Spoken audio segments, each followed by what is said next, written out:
आज लोहरदगा के नक्सल प्रभावित पेशरार थाना क्षेत्र के बुलबुल जंगल में नक्सल विरोधी अभियान के दौरान सुबह आईईडी ब्लास्ट हो गया, जिसमें सीआरपीएफ कोबरा बटालियन के 2 जवान घायल हो गए। इसके बाद जवानों को इलाज के लिए हेलीकॉप्टर से रांची लाया गया और खेलगांव में जवानों को हेलीकॉप्टर से उतारकर प्राथमिकी इलाज के लिए रांची के मेडिका अस्पताल में भेज दिया गया। जवानों को यथाशीघ्र अस्पताल पहुँचाने के लिए पुलिस की ओर से ग्रीन कॉरिडोर बनाया गया था, जिस कारण घायल जवानों को अस्पताल लाने में दिक्कत नहीं हुई। बता दें, घायल जवानों की पहचान दिलीप कुमार और नारायण दास के रूप में हुई है। वहीं जवानों को देखने के लिए झारखंड के डीजीपी नीरज सिन्हा, एडीजी संजय आनंद लाटकर सहित कई आला अधिकारी अस्पताल पहुंचे। भाजपा पार्टी के आला कमान के निर्देशानुसार आज दुमका में स्वर्गीय पंडित दीनदयाल उपाध्याय के पुण्यतिथि को मसलिया भाजपा इकाई के कार्यकर्ताओं द्वारा 2 अलग अलग मंडलों में समर्पण दिवस के रूप में मनाया गया। सर्वप्रथम स्वर्गीय दीनदयाल उपाध्याय के चित्र पर पुष्प अर्पित कर श्रद्धांजलि दी गई, साथ ही अपने सामर्थ्य के अनुसार राशि दान में दिए गए। वहीं मसलिया के पश्चिम मंडल में भी मंडल अध्यक्ष नरेश चंद्र मंडल के नेतृत्व में पार्टी के दर्जनों कार्यकर्ताओं ने स्वर्गीय दीनदयाल उपाध्याय के चित्र पर पुष्प अर्पित किया व अपने सामर्थ्य के अनुसार राशि दान दिए। मौके पर पूर्वी मंडल में मंडल अध्यक्ष सहदेव मरांडी, पूर्व मंडल अध्यक्ष सुभाष चंद्र दास, निताई दत्ता, भुवनेश्वर टुडू, तरुण सेन, उज्जवल नंदी, अक्षय दास, संजय मंडल, मलय साहा आदि दर्जनों कार्यकर्ता मौजूद रहे। न्यूज़ 21 भारत के लिए दुमका से ज्योतिर्मय दास की रिपोर्ट।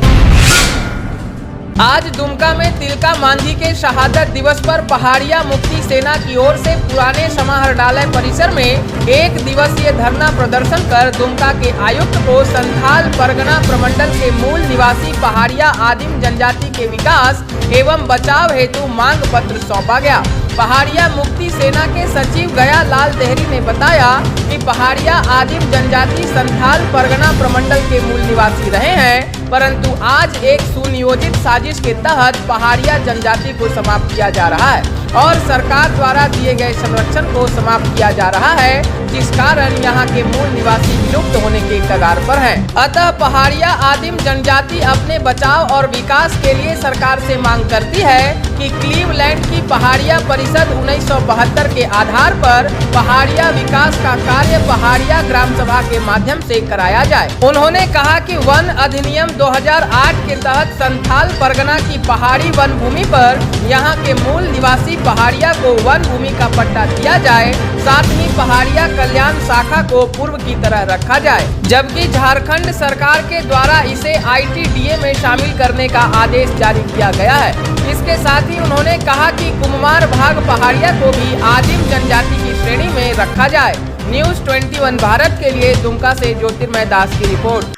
ये पहाड़िया आदिम जनजाति जो संथाल परगना के मूल निवासी रहे हैं और कभी यहाँ के राजा हुआ करते थे, लेकिन आज आज़ादी के बाद हम लोग की परिस्थिति क्या है ये सभी को ज्ञात है।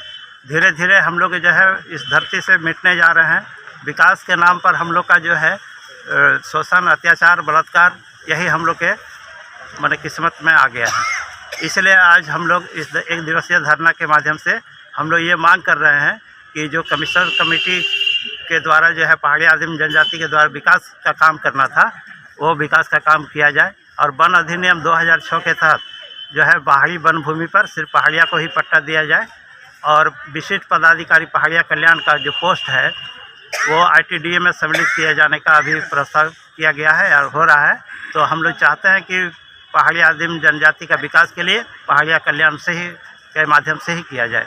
और चौथा हम लोग का मांग है कि कुमार भाग पहाड़िया जो है वो भी माल पहाड़िया के एक अंग है, उसे भी आदिम जनजाति के श्रेणी में रखा जाए। ये हम लोग का मांग है। इन्हीं मांगों को लेकर हम लोग तिलका मांझी के शहादत दिवस पर हम लोग 1 दिवसीय धरना का आयोजन किए हैं। झारखंड प्रदेश आंगनबाड़ी की कर्मचारी पोषण सखी संघ ने आज दुमका के गांधी मैदान में अपना स्थापना दिवस मनाया। स्थापना दिवस के अवसर पर जिला परिषद अध्यक्ष जायेश बेसरा ने कहा कि पोषण सखियों के समर्थन में मैं हमेशा उनके साथ हूं। पोषण सखियों को घबराने की आवश्यकता नहीं है। मुख्यमंत्री से लेकर मंत्री तक के सामने उनकी मांगों को रखी जाएगी। इस अवसर पर संघ के संरक्षक विजय कुमार ने कहा कि पोषण सखियों को 12 महीने से मानदेय नहीं मिला है और पोषण सखियों का आंदोलन तब तक जारी रहेगा जब तक सरकार उनकी मानदेय का पूरा भुगतान नहीं कर देती है। इसके साथ ही पोषण सखियों ने स्थापना दिवस पर आंदोलन की रणनीति बनाई, जिसमें निर्णय लिया गया कि अगर फरवरी माह तक मानदेय नहीं मिला तो संघ जोरदार आंदोलन करेगा। इसके साथ ही उन्होंने बताया कि राज्य सरकार को एक अल्टीमेटम दिया गया है कि पोषण सखियों का स्थायीकरण किया जाए और 12 महीने का बकाया मानदेय फरवरी के अंत तक भुगतान किया जाए। साथ ही साथ ड्रेस कोड को भी लागू किया जाए।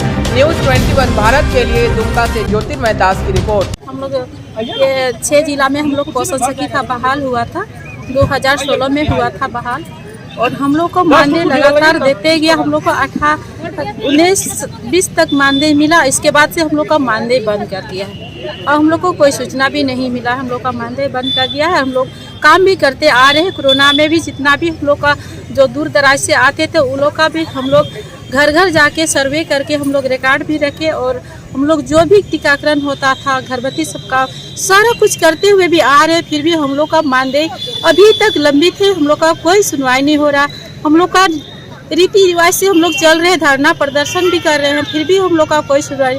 सब नेता से भी हम लोग जहां विधायक के पास भी हम लोग पहुंचे कि आप लोग के लिए करेंगे, लेकिन हम लोग का सर कुछ भी नहीं हो पाता है। लेकिन हम लोग का बहुत दुखी की बात है कि हम लोग महिला बच्चे को छोड़कर हम लोग घर से निकलते हैं और हम लोग अपना काम को भी निभाते हैं, घर का काम को निभाते हैं, फिर भी हम लोग के लिए सरकार कोई सुनवाई नहीं कर रहे हैं। तो इतना बड़ा महिलाओं के लिए इतना बड़ा दुख की बात है कि हम लोग का कुछ तो सरकार हम लोग का सुनवाई दे कि हम लोग को मानदेय दे सबसे फर्स्ट में, इसके बाद ही और ड्रेस कोड हुआ तो और भी जो आगे की प्रक्रिया हम लोग का, और हम लोग का जो ये है नौकरी हम लोग का बरकरार रहे, नहीं तो हम लोग का बेरोजगार हो जाएंगे। बहुत लोग का उम्र भी चला गया। मैं इसमें यही बोलना चाहूँगी कि मुझे मालूम है इन लोगों का जो प्रॉब्लम है, जो समस्या है इन लोग का मुझे मालूम है, और शुरू से ही मुझ पर इन लोग का विश्वास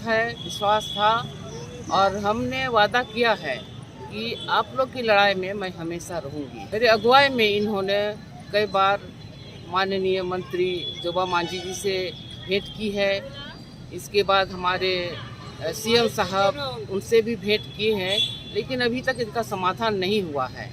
तो आज इसी संबंध में मैं कहना चाहूँगा, मैं दुखित हूँ कि इतनी सारी महिलाओं को देख करके, इतनी सारी बेरोजगार बच्चों के साथ ये लोग ड्यूटी करते हैं, इन लोग के साथ मैं आज भी हूँ और दुखित हूँ, और इनकी लड़ाई मैं लड़ूंगी। आज दुमका में झारखंड राज्य अराजपत्रित कर्मचारी महासंघ ने एक बैठक कर अपनी 25 सूत्री मांग पत्र मुख्यमंत्री हेमंत सोरेन के नाम दुमका उपायुक्त को सौंपा, जिसके तहत कर्मचारियों ने सचिवालय के समान अन्य जगहों पर भी कार्यालय में 5 दिवसीय कार्य सप्ताह निर्धारित करने, साथ ही उन्होंने यथाशीघ्र सभी रिक्त पदों को भरने, नई पेंशन योजना को समाप्त कर पुरानी पेंशन योजना लागू करने, समान कार्य के लिए समान वेतन व्यवस्था को बहाल करने, ग्रेड पे को अपग्रेड करने, आंगनबाड़ी सेविका सहायिका को सम्मानजनक मानदेय देने एवं सेवानिवृत्ति की आयु सीमा को 60 वर्ष से बढ़ाकर 65 वर्ष करने की मांग की। न्यूज़ 21 भारत के लिए दुमका से ज्योतिर्मय दास की रिपोर्ट। परिवहन विभाग 22 साल हो गया, अभी तक इसका नियमावली नहीं बनाया, तो जो प्रोन्नति नियमावली इसको बनाया जाए। सभी विभागों का कई विभागों का अभी तक प्रोन्नति नियमावली लंबित है, उसको पूरा किया जाए। जो संविदा कर्मी है उसको नियमित किया जाए। यही पुरानी पेंशन जो है उसको पेंशन को लागू किया जाए, नई पेंशन को हटाया जाए। इसी सब मांगों को लेकर उपायुक्त महोदय को हमने एक ज्ञापन सौंपा। आज पंजाब के अमृतसर में आम आदमी पार्टी के सीएम कैंडिडेट भगवंत मान के काफिले पर अचानक रोड शो के दौरान कुछ लोगों ने पथराव कर दिया, जिसमें भगवंत मान के सिर में काफी चोट आई है, जिसके बाद कार्यकर्ताओं के द्वारा उन्हें मरहम पट्टी के लिए अस्पताल ले जाया गया, जहां उनकी मरहम पट्टी की गई।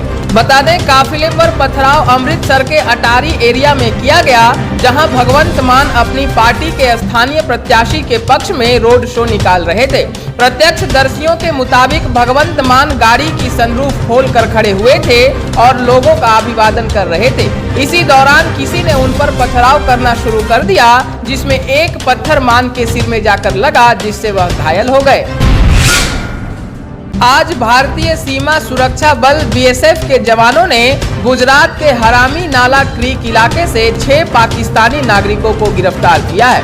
समुद्री सिमी के जरिए भारतीय सीमा में घुसपैठ की कोशिश के खिलाफ जारी अभियान के दौरान इन 6 घुसपैठियों को गिरफ्तार किया गया है। बता दें गुरुवार को बीएसएफ ने गुजरात के कच्छ जिले के पास हरामी नाला क्रीक से मछली पकड़ने वाली 11 पाकिस्तानी नावों को जब्त किया था, जिसके बाद से ही इन पर सवार लोगों की तलाश जारी थी। खबरों की नई अपडेट पाने के लिए आप देखते रहें न्यूज़ 21 भारत। अगर आपके पास भी कोई खबर हो जो आप हम तक पहुंचाना चाहते हैं तो 7295081412 नंबर पर भेज सकते हैं। नमस्कार।